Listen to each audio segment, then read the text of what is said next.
Welcome back, everyone, to the FloTrack podcast. Our email address, flotrackpodcast@gmail.com. Subscribe if you haven't yet to the FloTrack podcast on YouTube. Also, you can become a member there. We're still working on the live callers aspect of the show, Gordon, but it looks like we're making progress. Not because anything you or I did, but because of the technical genius of Colt. So we could be getting closer to live callers on this pod. I'm excited. Do that next week, maybe? Is that when we think we're going to get it? Next week, Monday? Monday Monday's reaction? risky. Monday's risky. Overreaction Monday? Yeah, exactly. Monday, you could get some real fire coming on the newly created voicemail line. Maybe it's a Friday thing just to ease our way into it. I don't know. I'm excited to do it. What do you think the tone will be from the callers in general? Do you think we're going to get, and what do you think they're going to want to talk about? I have no idea. To be honest, I really don't know. I I being a fan of track and field, like you don't really meet that many people in your life that's also a fan of track and field outside of Right. like teammates or former teammates or Mhm. that one weird dude you met one time at like the Yeah. airport. But other than that, you know, no one else is, like, Yeah. because when you're walking down the street and you see someone wearing like one Hmm. your favorite football team's hat or shirt or basketball team's jersey, you can like recognize it. Or like, oh, you're from Philadelphia, I see a Phillies hat.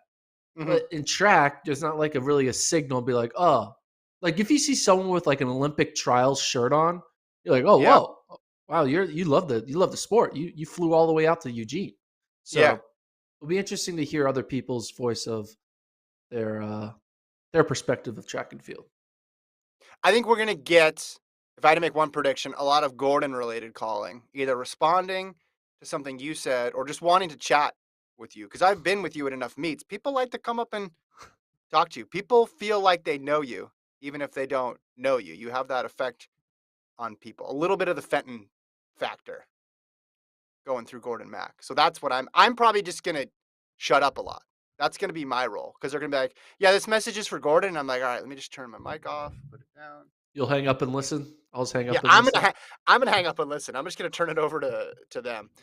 On the YouTube page, we got and the site, we have the race breakdown that I spoke about with Carl Lewis go up right now, so people can go check that out. It is about Elaine Thompson Hurrah and Shelly Ann Fraser Price. We look at one of their pre-Olympic races, and Carl dives into just why Elaine Thompson Hurrah was so successful in 2021, points out some of the differences between her and Shelly Ann Fraser Price. It was very fun to go shoot those. We have 5 in total. This is number 1, and then after that, we'll continue the race breakdown series, although not with Carl Lewis, unless he just wants to keep having us go down to Houston every couple months and talk sprints with him, which there's worse things you could do, to Yeah, be honest. I had a lot of fun doing that. yeah. So we'll see. Maybe we'll do a season 2 with Carl after the first 5. Yeah, we'll find more sprinters. 5 more So it's sprinters. good. Yeah, I encourage people to check it out. This Week in Track is also up as well, where I give a rundown of 22 things to watch for in 2022.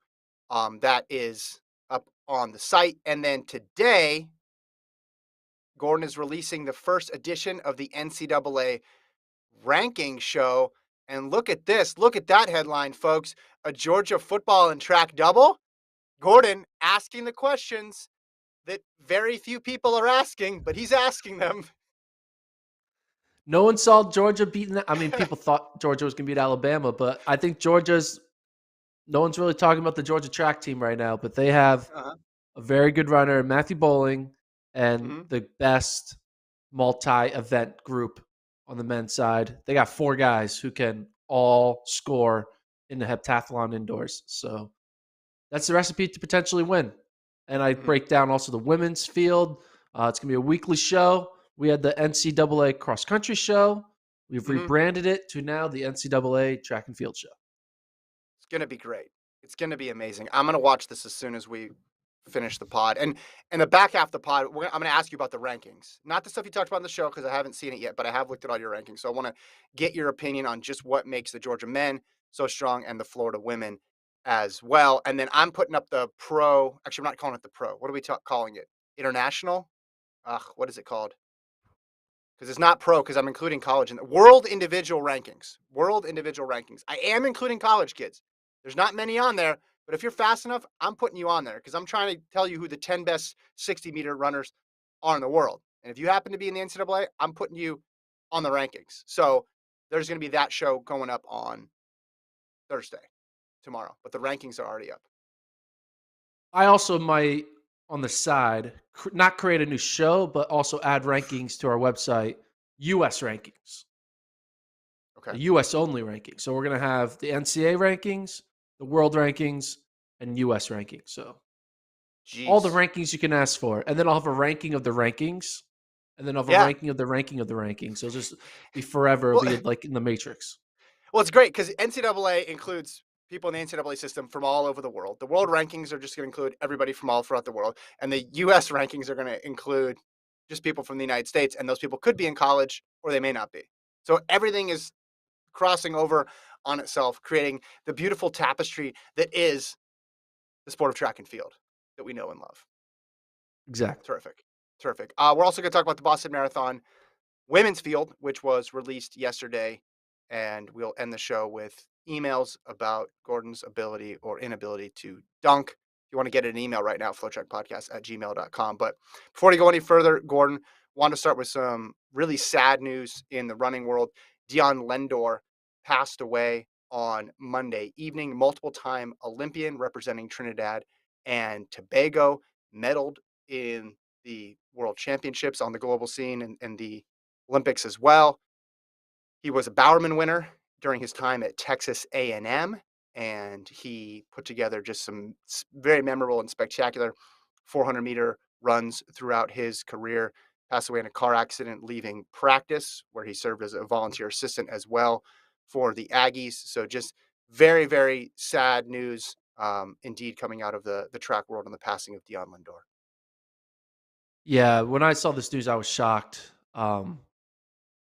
You just don't realize that like anything can happen. Like you could be the healthiest person in the world, having you're feeling like you're just doing the right things in life. You're going on, you're representing your country multiple times internationally. You're excelling extremely well in whatever you focused on, and then something that's just so wild, like just another a car accident can just like end that, and it just makes you really think about, man, this world is this life is not what we think it's always going to be, right? And Mm-hmm. I just I didn't believe it when that first happened. I was like, no, this can't be true. Like, not that guy. And I also thought about like who this person was, and I remember I joined FloTrack in 2014, which was basically the year he kind of jump started his career. He went on to win the Bowerman in 2014.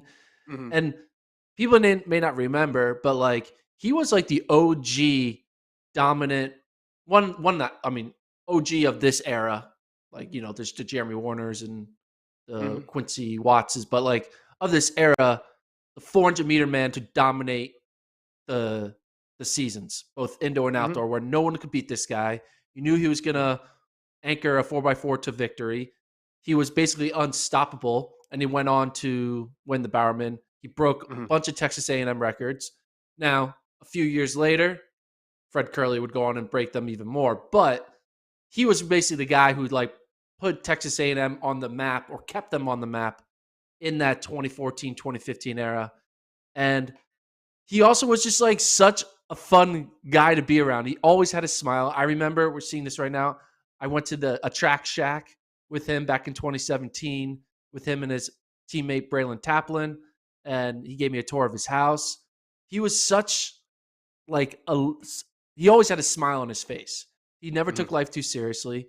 He was a joy to be around from my perspective of like interviewing him after races. And Mm-hmm. I'm sure that joy that I experienced, whether it was just for 5 to 10 minutes, you know, 5 times a year, I'm sure that joy was even more palpable and Mm-hmm. contagious with him at practice, with him in track meets and his competition, and it's just man, it sucks. It is not. Mhm, The guy was cool. The guy was such a joy to be around. He mhm. was obviously talented, but from my perspective of just hanging out with him after practice, post a race, he Yeah. just had a contagious smile. And it sucks that has to end like this. And it makes no sense, man. It makes absolutely no sense. And it makes you really think that like, life is very precious and we don't really control it the way as much as we think we do. We can eat Mhm, healthy, we can train hard, we can think we do all the right things, but then something like a freak car accident can just end mhm, it. So, big prayers to his family, his teammates, Texas A&M community. mhm. Um, they lost a really special person, someone who I will never forget because man, he was such a joy to be around when he was Mhm. in the sport. I wanted just to share what Olivia Ekpone wrote, fellow Aggie and our colleague here. She said, Dion, you were an incredible teammate, and one thing's for sure, you knew how to put a smile on our faces. I'm going to cherish the memories we had together. Rest peacefully. So, again, condolences to everybody in the A&M family and his family as well. So, there's no easy way to transition from that, but we will continue with the show. The Boston Marathon released their women's field, Gordon, yesterday, and it is star studded to say the least. London moved to the fall again for 2022, leaving Boston as the only spring major marathon. And the result is we're going to get two of the three best women right now in the world. And some might even say these are the two top women in Perez Jepchirchir and Jocelyn Chepkosgei. Together, they won London and New York in the fall. Jepchirchir is the Olympic champion. Jepkosgei, obviously, has run 217 as well. The American field is stacked as well too. But what were your first impressions when you looked at this field? It feels like we went from hey, all the good people are spread out because all every major is in the fall to hey, spring's only got one major. We're gonna throw everybody in there and make this an amazing race. Yeah, I mean, it's basically got the best of London and the best of Boston all at Boston. Because London is in October again this year. Final year be in October. Um, but I'm pumped to see. Obviously, the international field is great with the two Kenyans up top, but like the American field, seeing Molly Seidel, Des Linden, and Sarah Hall on the starting line, this is gonna be good, some good stuff. Obviously, Mhm. especially I'm excited to see Sarah Hall and Des Linden because those are two, you know, all-time great athletes, you could say. I mean, Des Linden obviously Mhm. has a little more of a pedigree because she has that Boston win. Yeah. But Sarah Hall, she has some great finishes, especially the one she did in was Berlin, Yeah. right? Or no, it was Mhm. London where she got second, London. right? Yeah. Yeah, Yeah. London. Um, and they both kind of have that edge of they didn't make the Olympics. I think Des was fourth. Sarah Hall was a favorite to be top three. She didn't have a good run in Atlanta, so they kind of have this like this re this re, what's the word revigorate what's it Reinvigorate.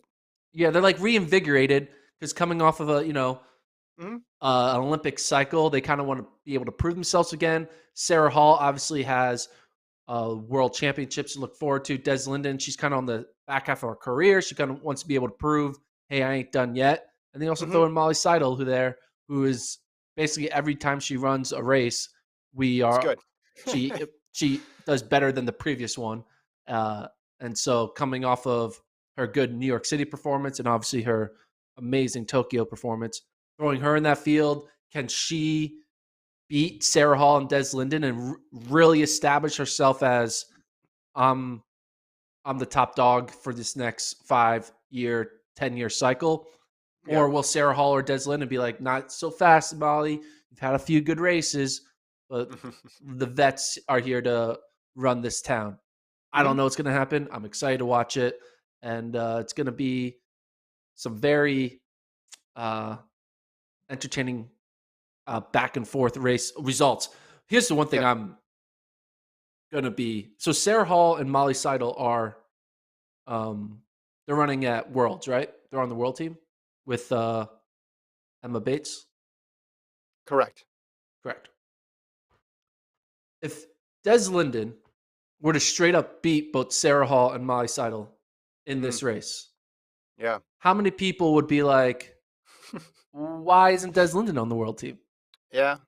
Yeah, that's a good question. Although I think Des would be fine. I'm sure she wants to wear the USA jersey Yeah. again too, but there's advantages to not running that race when you don't have, you're not at the stage of your career where you're going to have years and years and years. I think she'd just be happy finishing in front of them. Are you saying there might be confusion, Gordon, stemming from a process that was created halfway through the selection? Do you think that Yes. that could possibly happen? Um, I'm excited to see Linden. I'm excited to see Hall. Hall will get a hint on this weekend when she runs the Houston half. But Seidel for the Americans is the favorite, and she's going into her. This will be her fifth marathon. The previous four have been spectacular.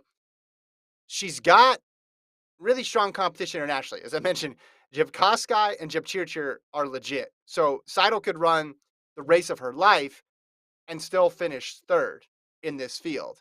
But I almost anticipate her finishing third because in order to finish third, she's going to have to beat. There's other women who have run 217, there's 218, and then three 219 women on this start list. But it's in Molly Seidel's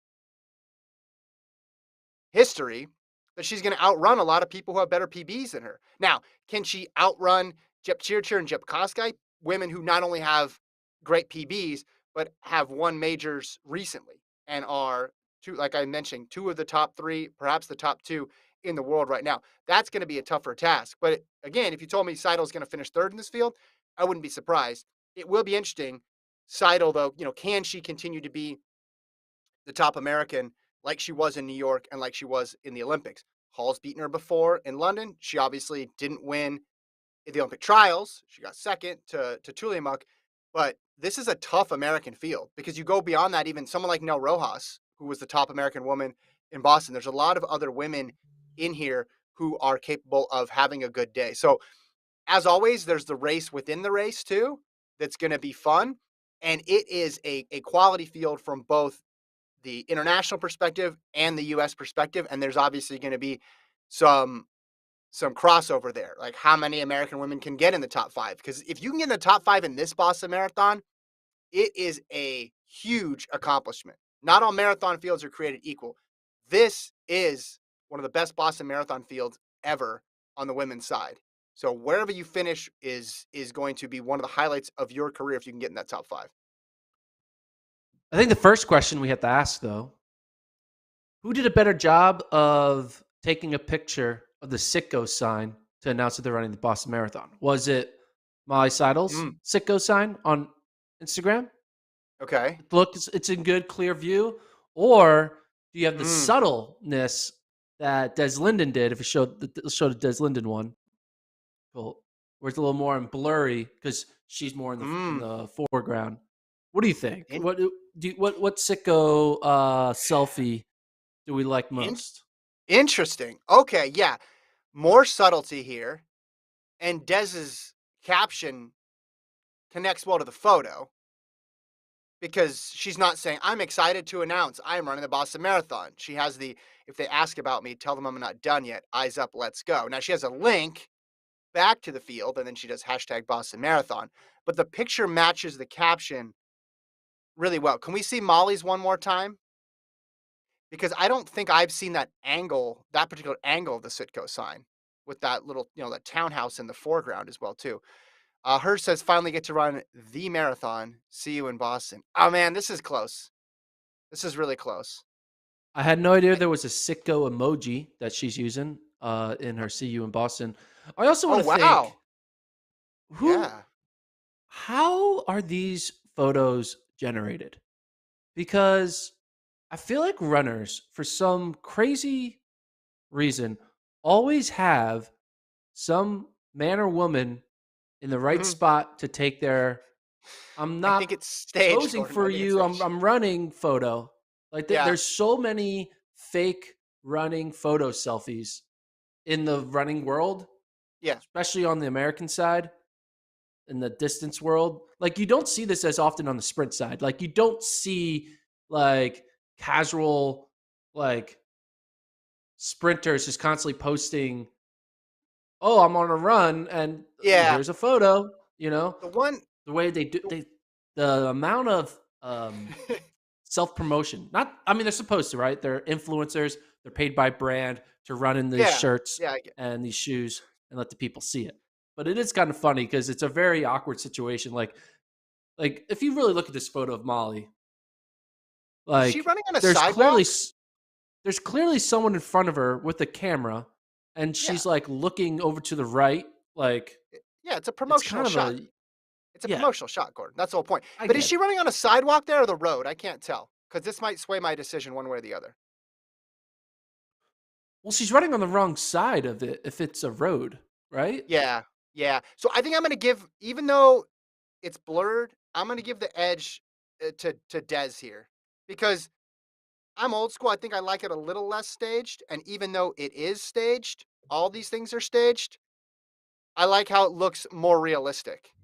And running on the sidewalk there on the wrong side gives that away. So I'll go with Lyndon there. I also like the crane, the construction crane there too, like building. She's building towards something. I don't know if that was the subtext of it, but I do like that. To your We point should about do it. photos. To your point about Yeah, photos. These ones I understand. You're in a major city. Hey, I'm going to run a race. I got to get a photo. That's part of my deal. The ones I don't get are when they post these trail running pictures where they got to be out in the middle of nowhere and it's a head on shot. So they clearly went out with somebody who got in front of them and took a photo. And then it's not your training partner, I'm assuming, because it's not as if you're training with another really fast person, are you like, hey, fellow Olympian, can you be my photographer for this shot? Maybe runners are so nice that they do that. So likely the person taking the picture is, a friend or someone who's probably just dying to even keep up because you're running with an Olympian and a really fast person. And then you got to take the photo. They're going to run by unless they just are nice and stop. And then you got to hustle and then get in position for the next shot. So the ones I don't get are the trail ones where they're out in the middle of nowhere. yeah, especially this photo of Des Linden. She says, "A run-up's obsession with outside running in the worst winter conditions." Yeah, but like, it's probably off for that person who took the photo's hands, right? They're probably Yeah, yeah, freezing their exactly. hands off taking this It's photo, hard to hit your trying to, phone with the gloves on. they're trying to get it in focus, like Yeah. with numb fingers. Yeah, I think we should do a podcast where we kind of do a power ranking of Uh huh. who's Yeah. really good at this whole fake selfie game in the running Yeah. world. Because there's some people who are good at it, some who aren't, some who don't even try, Hmm. some who do it in a funny way. Yeah. I really like the way like I mean Kipchoge always posts random like photos like of him like dancing, which I always think is fun. Yeah. He But he's got a guy for that, but I'm assuming, he probably does have a guy. because those ones look super super high def and really well done. Not to say someone couldn't figure out how to do that, but they look like it's like from a professional photo shoot. I think that's a great idea for an episode.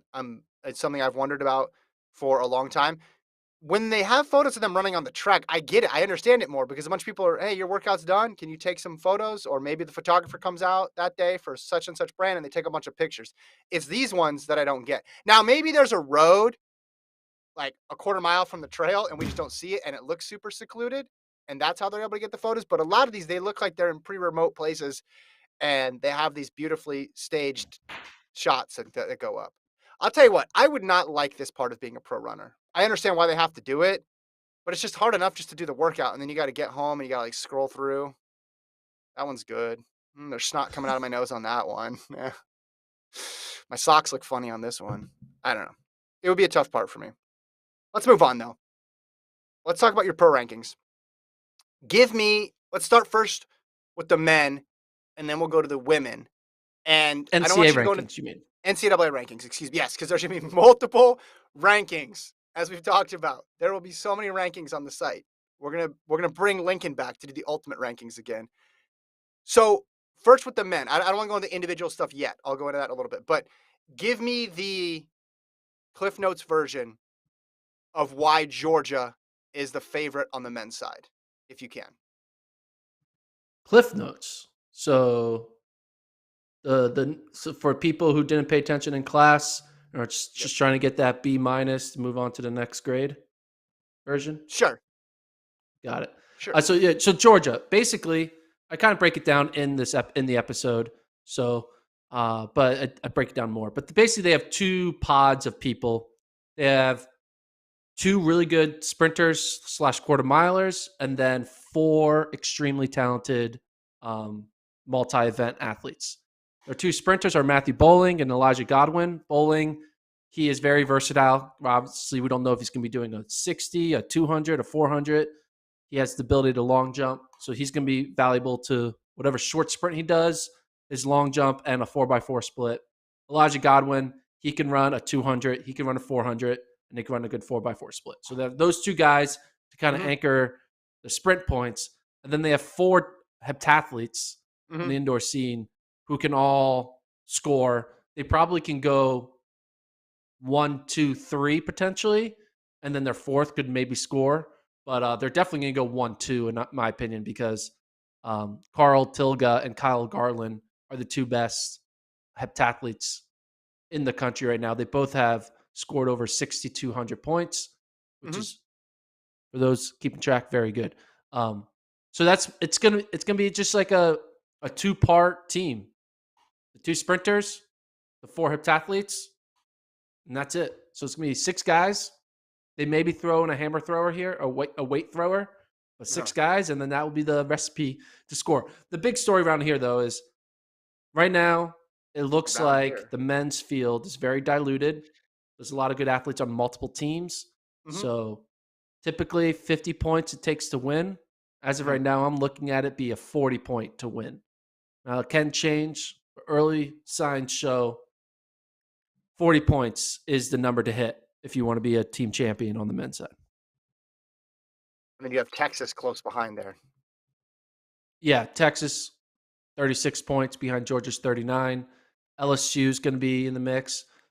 Northern Arizona is going to be in the mix to podium. I know I say that every year.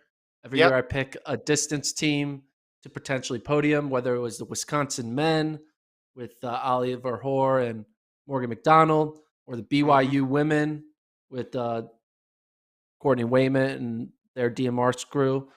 Mhm. NAU I thought could have done it in 2020, but then pandemic hit. I Mhm. think NAU has a shot now, though, the podium again this year because they have a little more miler in them with George Kusha, so they Yeah. can maybe potentially get a DMR in this time. They still have their big dogs in the 3Ks and 5Ks, but it will Yeah. be harder because Well, obviously, you know, if you don't even need 30 to podium, they can definitely get that. That yeah. number being that But low even is getting 30 is gonna be hard. The 5K and 3K, when you throw in a Wesley Kiptoo, uh-oh. a You're doing your 5K thing again. We already decided the no, 5K wasn't as good because all the guys went pro. no, but but you have Wesley Kiptoo, you have the Campbell kid, Kyoko. Y- Yeah. You start adding all these other people in there who can run fast 5Ks. It starts adding up to like, okay, can NAU actually get three scores? I don't Yeah. know. I feel like maybe NAU maybe only can get two. And if that's true, then it's gonna be harder for them to get to 30 points. Yes, I still love the NCAA men's 5K. I think I'm gonna be. We need to update this GIF that Travis is showing right now on our screen to NCAA men's 3K because I think 3K is gonna be a little more fun this indoor season, especially if Well, Yared Naguse yeah. decides to run it. You take the potential of a 5K and you cut it by a few percentage points for indoor. Same thing with 3K. You take because between the DMR, the mile, and people doubling in the short meet, like Yeah, it's not gonna have all the names that it could have. Let's go to the women's side. Give me yeah. the Women, same thing, top line women rankings. You have Florida number one with 77 points. yeah. This is gonna be an insane year for Florida. It is. Let me just. Here's a list of people who I currently have scoring for them. I have Samira Kilbrute in the 60, Talthia Diggs in the 400, Taylor Manson in the 400, Gabrielle Wilkinson in the 800, Grace Stark in the 60 hurdles, Anna Hall in the high jump, Jasmine Moore in the long jump, Claire Bryant in the long jump, Anna Hall in the pentathlon, Sterling Lester in the pentathlon, Jasmine Moore in the triple jump, and Natricia Hooper in the triple jump. That is so many people. I just listed off one, two, three. I'm not even counting. Maybe like 10 people, plus a 4x4, plus a DMR. They have they have enough to field two teams that could win an NCAA title, in my opinion. They got the big two transfers from Georgia, Jasmine Moore, the horizontal jumper, and Anna Hall, the multi-event athlete. Yeah. They have a great 800-meter runner in Gabrielle Wilkinson. They have a good 400-meter runner in Talitha Diggs. Mhm. They're just very diverse. They're all over the place. Now, 77 points would be incredible if they score that. I think they Yeah. can. They could probably even go higher, in my opinion. I think they get to 80. I don't know if that will happen.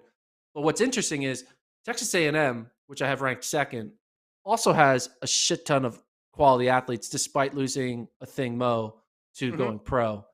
Yeah. And so if A&M is on all four cylinders, it's going to push Florida to need to get to this even higher number. Yeah. Arkansas is a little bit there. Texas potentially can find more points later Mhm. on in the season, but this is Florida's race to meet to lose. Now, here's the thing: I am predicting. I guarantee you. I don't know if I guarantee. I can see the SEC champion. The, whoever win, I think Florida could end up losing SECs, get Mhm. second or third at SEC indoors, and then win SEC and then win NCAA outdoors Yeah. because Yeah. they have a good group of unique athletes who can score multiple events, and it's gonna be wild. Florida women, man, they're gonna be story of the meet. 77 points right now as of today. Will Florida be able to rent vans for the meet, or do you think they're gonna need to rent a bus? They're gonna need a bus. Budget accordingly, Florida. Gordon says you're gonna need a Yeah. bus. You're gonna qualify that many people. You are gonna need a bus. 77 points. It's a lot of points. How many people are gonna qualify? One, two, three, four, 5, 6, 7, 8, 9, 10, 11, 12, 13, 14, 15. They're going to probably qualify when you include the relay team, 18 people. It's going to be insane. 18. 18? Including relay legs. Yeah, that is bus worthy. With all the coaches?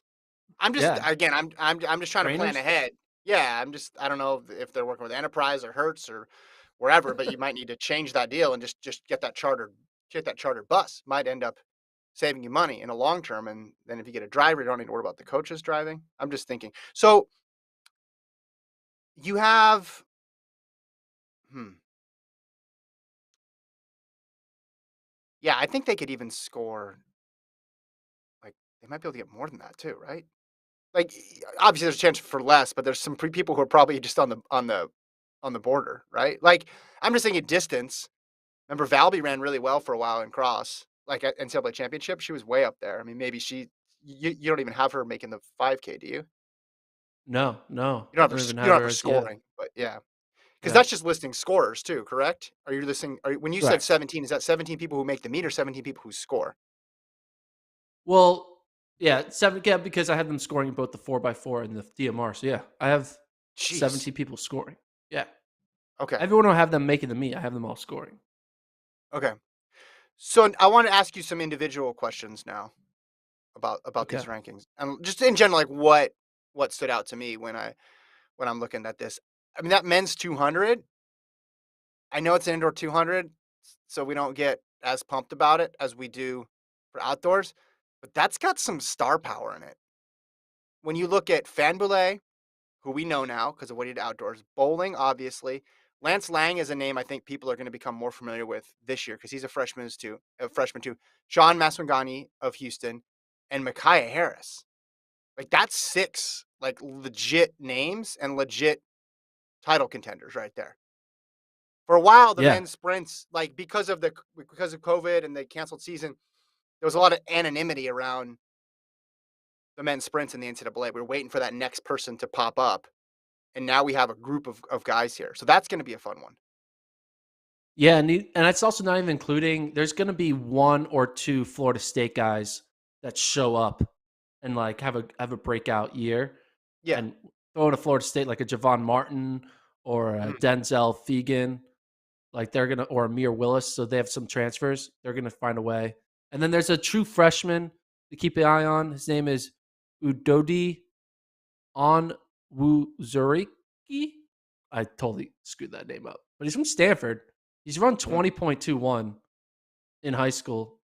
Mhm. Uh, you normally don't see great sprinters go to Stanford, so it'll be kind of interesting to see what this true freshman Odudu. I'm not even gonna say his name. True this Stanford freshman. I'm gonna have to learn. I'm gonna have to learn his name by the end of the season because I know he'll be making a final. I'm gonna have to figure that out. Yeah. But I think it's yeah, Udodi Owarzareki of Stanford. there you go. Um, Nice.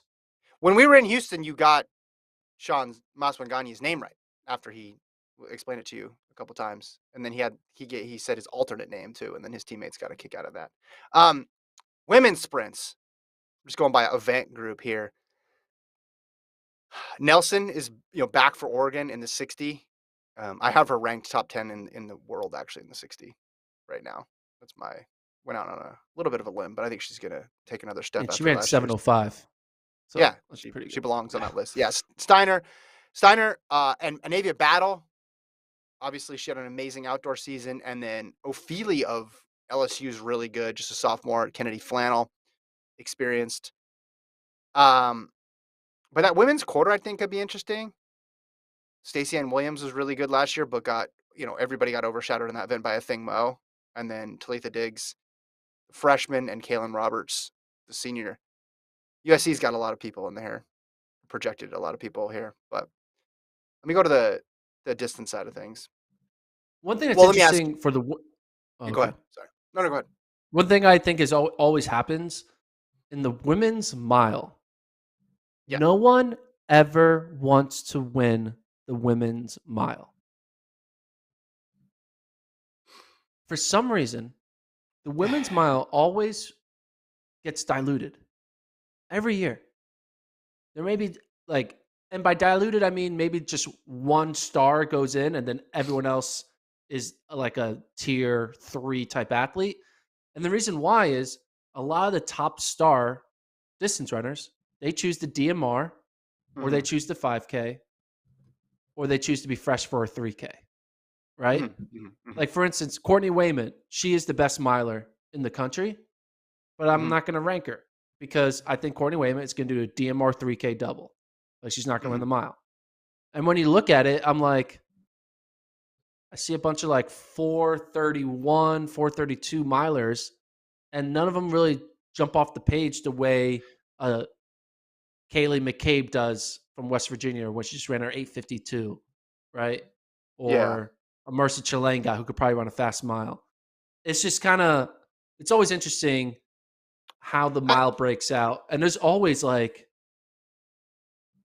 sometimes you look at like the person who qualifies in a women's mile who's like 16th, and you're like, how did that time get in? You're like, Yeah. how is that? And it gets in because 14 women above her are all like scratching, scratching, scratching. I'm doing the 8, I'm doing Yeah. the 3K, I'm doing a DMR. And so a lot of times you don't need to be top 16 in the country to qualify for the NCAA mile. You really need to be like top 30 and then you'll get it. It's kind of interesting. Yeah, I think the depth isn't there, but because I mean, Sage Hurta won it last year. She's legit. Yeah, there's always one. I go back to 2018, Eleanor Purrier won it. Obviously, that result holds very strong. But yeah, there are a lot of upsets though, and there is a lot of parity in that event. So you Yeah. have it as, let me look at it right now. Was it Shadler, Gear, DeJaneiro, Taisma, Howell, Skyring, Haymock, and Thompson? But you think it would be Waymit and McCabe if they ran it, which, yeah, Yeah. I agree. I agree. I agree with that. Um, In the 8, you have Aaliyah Miller, who has indoor left. Gabrielle Wilkinson, Shafiqua Maloney, 1, 2, 3. So what's the best women's distance race? Is it going to be that 3K, you think? Oh yeah, definitely the 3K. You got Because Tui you're gonna ranked have or Wayment, McCabe, Shalengat, Tui, and then whoever else decides to like, I'm fast this year. I'm gonna be yeah, running. yeah. You know. Men's distance, you have Brandon Miller, number 1 in the 8, McClear 2, Mile, Ilya Kipsang. Let me look at these 3 in the 5K. So you're hoping you're getting that Nagoose 3K, that DMR 3K double. I could see that.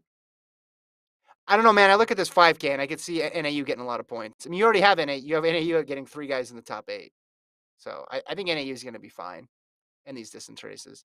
Mance is gone. The Oregon guys are gone. There's definite room here Yeah, but to get. like Charles Hicks, he's good. Yep. Like Kyoko's good, Kiptu's good. Beetle Scum always finds a way to finish top 8. And then Adrian Wildershut, he's gonna be a Yeah. factor. So There's a difference though between good and this person's won an NCAA title or made an Olympic team good. I think if Hawker came back, that's different. If Mance came back, yeah. that's different. Even if Edwin Kurgat, another NCAA champion who was part of that best men's 5K in history thing that you were so excited about last year. And you have a lot of guys who are hovering around being NCAA champions. And obviously, people like Nagoose have won it, but there's not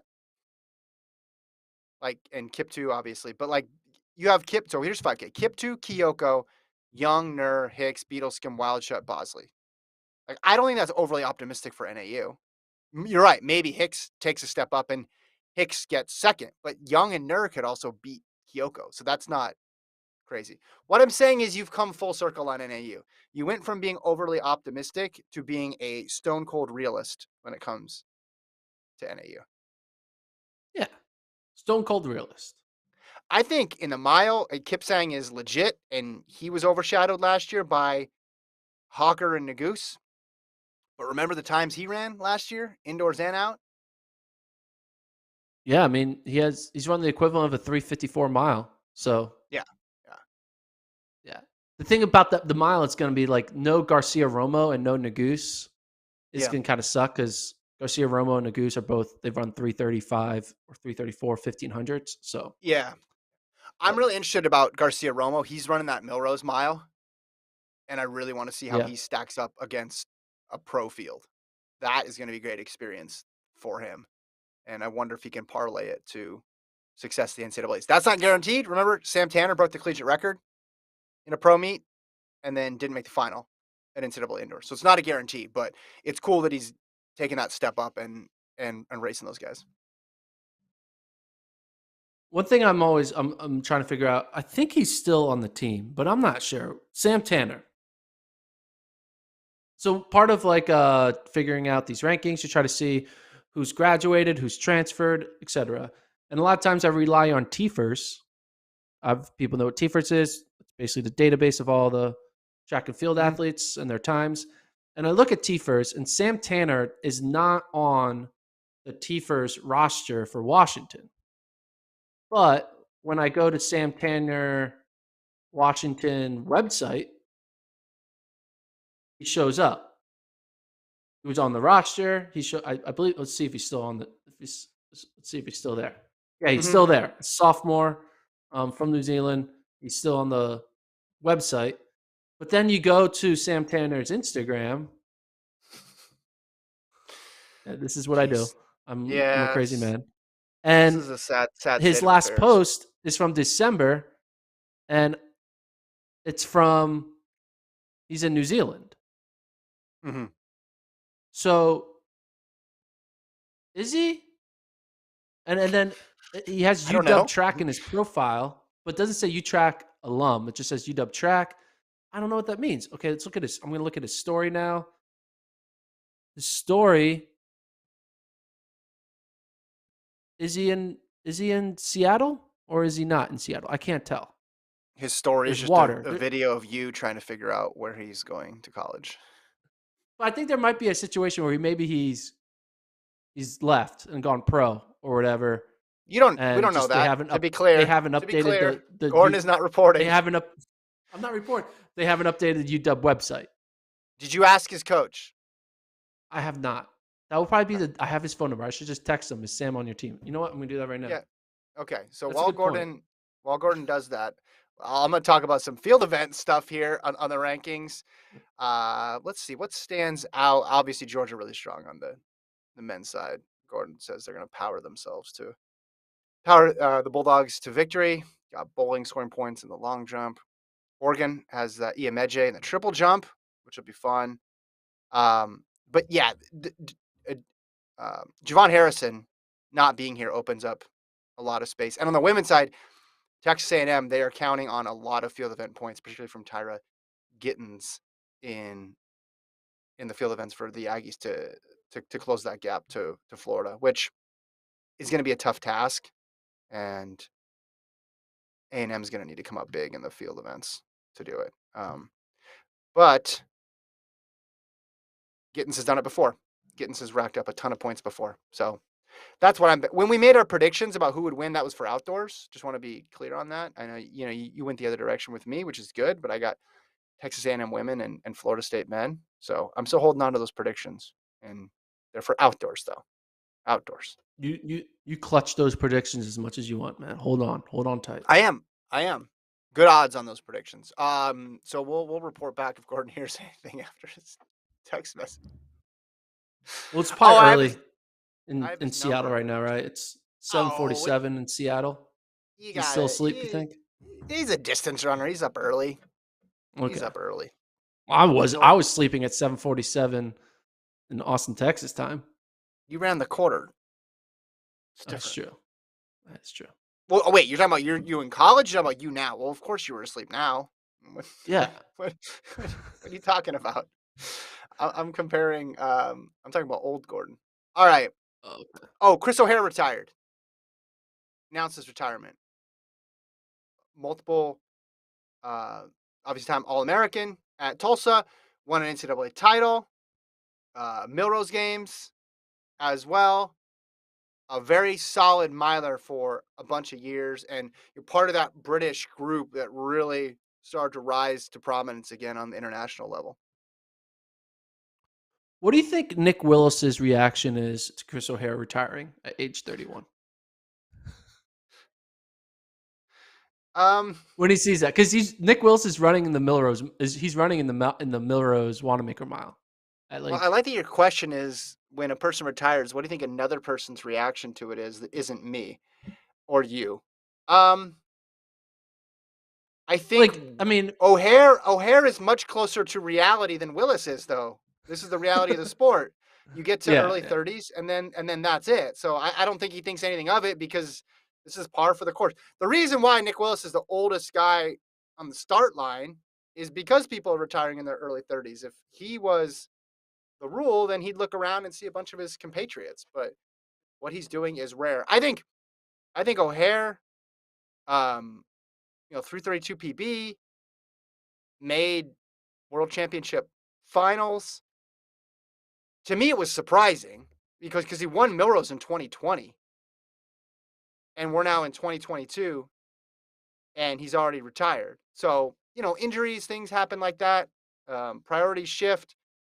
He probably knew it was time, which is why he made this decision. But to go from being at that elite level to retirement, usually you see a slower trajectory, a longer trajectory of all right, well, then I wasn't, top 15, 20 in the world. I was then top 30, and then I was top 50, and then I retired. But at the same time, I commend him for just being upfront about it and saying, like, this is because we talk about all the time in track. You never know who's retired and who isn't. Like, this person hasn't competed in 3 years. Are we just assuming that they're done? And then sometimes you find out. So I like it from a informational perspective of just knowing, hey, this guy's decided to move on. He's retired. Yeah, and it's kind of interesting because yeah, some athletes. I bet you Chris O'Hare could probably still run like 3:58 in a mile. Yeah, exactly. But he's kind Exactly. of Yeah. like, all right, what I don't need to be running 3:58 for 2 years just to like jump around in the sport. Like he knows where he's Yeah. been, and I think he sets an expectation every year. And if he knows that I'm not going to be that anymore, Yeah. it's like there are some people who want to be backup quarterbacks and extend their career, or Sure. backup centers and send their career an extra 5 years in the league. He's Yeah. like, no, I just want to be done when I'm not a starter anymore, which you respect. And my my perspective of Chris O'Hare, he was, in my opinion, the most confident athlete I ever met. Really. When I would talk to him like off the track and just like interact with him and seeing his perspective on his own ability and the ability of his competition, he was extremely confident. Like I was like, damn, dude, like you think you what's the word I'm going to say? Like you believe in yourself. I mean, I guess you have to believe. You have to be confident because if you're not confident, then Yeah. you're not an elite athlete. But he was like he took confidence to a new level, which I really respect about him. And I was like, all right, like when he showed up to a starting line against Yeah. the best of the best in the world, he was like, no, yeah, I could win this race.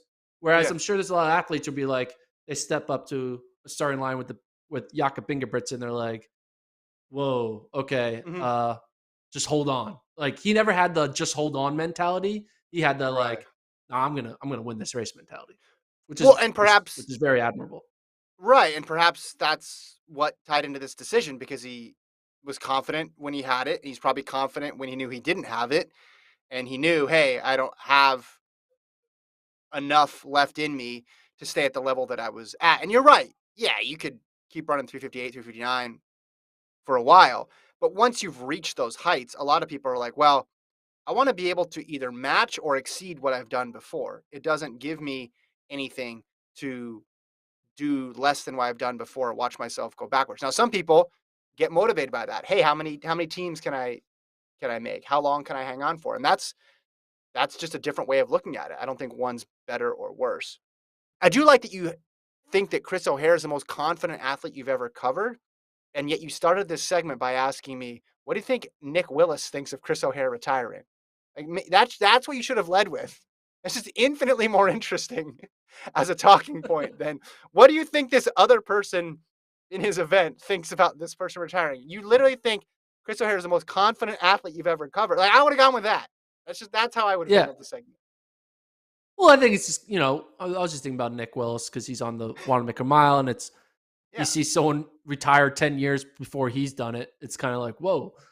yeah, But yeah, O'Hare, he broke the collegiate record in 2013 with his 3:52 yeah. mile. I remember that. I remember Um, that. Hmm. that he kept a streak of like there was like a fun little run that was happening where collegiate record milers would then go on and not win NCAA indoors. I believe like Batty had Batty. the Yep. record, Hmm. then didn't win indoors. Then Chris O'Hare got the record, didn't win indoors. Lowy Lalang got the record in 2014, didn't win indoors. Chazarek got it in 2017, I believe, didn't win indoors. And then Cooper Tier, I guess technically got it, but he didn't run it. Didn't win indoors. So there's like Hey, didn't win it though. Didn't win it. It's like the SI cover curse, but for yeah. milers. See, there's another part of this legacy. You could have led with that Yeah. too. That's just fascinating stuff. All right, we got a few minutes left. Let's get the Gordon Dunk update. First of all, we got this email that I want to read. Um, from let's see, where is this? Here it is. From Steven. Here's my dunker CV. 6'4". Figured out I could palm a ball in 10th grade and decided I had to learn to dunk. I had gone through a growth spurt at the time and shot up to around 6'2". I spent a couple weeks doing calf raises because I think my dad told me that's what you need to do to jump high. Makes sense. After a little practice and a million calf raises, I figured out how to do it in my driveway. I've been able to dunk ever since. I'm 34 now and should give it a shot this spring when the snow melts. Unfortunately, I've only gotten 3 dunks off in game. Once during a college intramural, which got called off because they had a no dunking rule, once to end the game of 21, and one beautiful posterization of a guy during a pickup game. Being tall, I never had a real handle, so putting it all together to drive the lane and get to the rim, then landing over the guy splayed out on the floor after, amazing. Here's a little video from when I found a ball while on a run a few weeks after the New York City Marathon in 2019. I bounced back nicely from the race and had some good pop in my legs. So we'll show that video in a second here. He finishes up by saying, "I think doing sprint drills and lifting would be huge for getting the bounce you need to dunk. Also, if you can get on a hardwood court, the wood is a lot more forgiving and you get good pop versus trying to jump off of asphalt. For the longest time, I could only dunk off my left plant foot, but found some good YouTube tutorials on how to plant both feet and power off 2 legs." This is from Steven, who legit, you know, guy running marathons and able to dunk. That's a pretty cool club. It's a cool club. I don't think I'm ever going to join that club because I don't think I'm ever going to run a marathon. But You're a pure I dunker. could join. Yeah, I'm just pure dunking. I could join the sub 2 minute 800 and can dunk in their lifetime club. That's Roll this unique. video if you can, Colt. He is effortless. So he finds a ball on his run. What? I mean, that's smooth. Yeah, it doesn't even look like he's trying to jump that high. Well, that's how you know it's good. That's Yeah, how you know all those calf raises paid off. see this again. I mean, this is a legit 10-foot hoop. Look, he gets up pretty high. He's 6'4". Looks like he's got decently long arms. He's palming the ball right there too. That's going to be something that you can't train your way to do.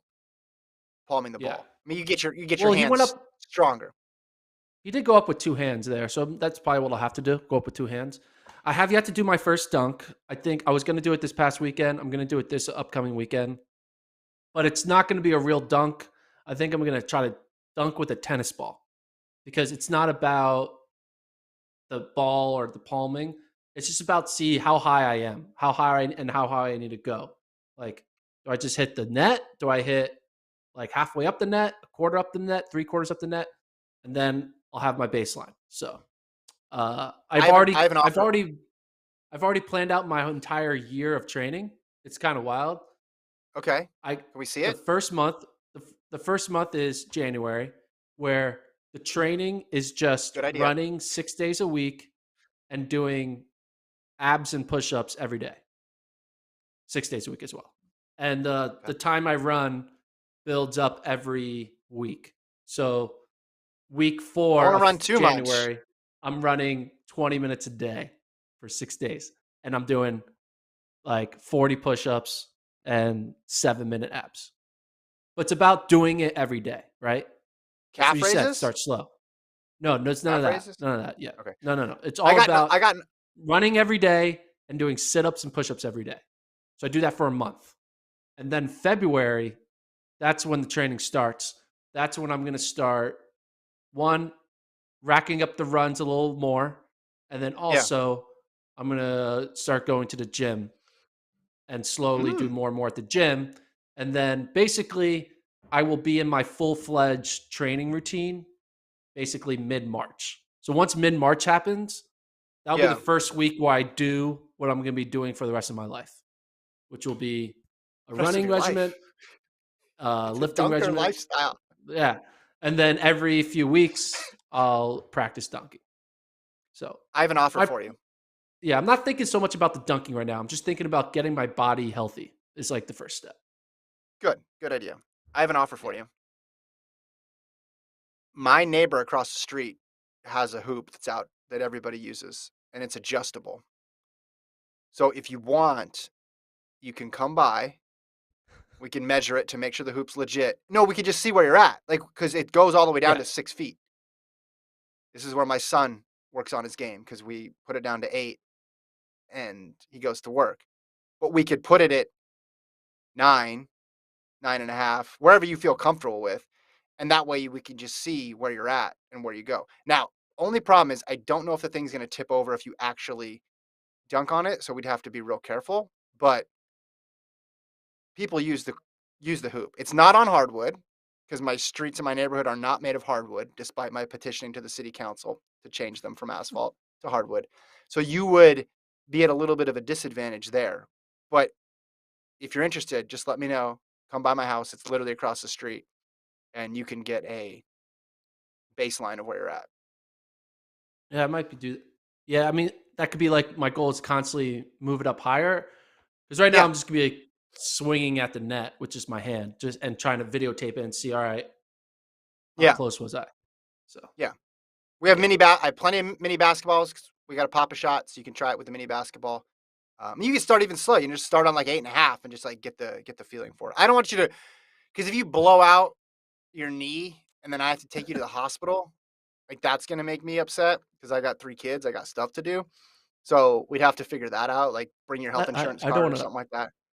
Like have it I taped don't to want to your upset you, Kevin. I don't chest. want to upset you. No, I think in one dunk, I don't think you'll do anything too bad. But I think, well, maybe you could. Who knows? I think it could be fun because you could actually see where you're at instead of you're right. Hey, I hit this. I got the backboard or something like that. Also, so someone wrote in recommending that book about dunking, and you have a connection to the author, so that's good too. You have all sorts of resources here of people who are willing to Yeah, help you.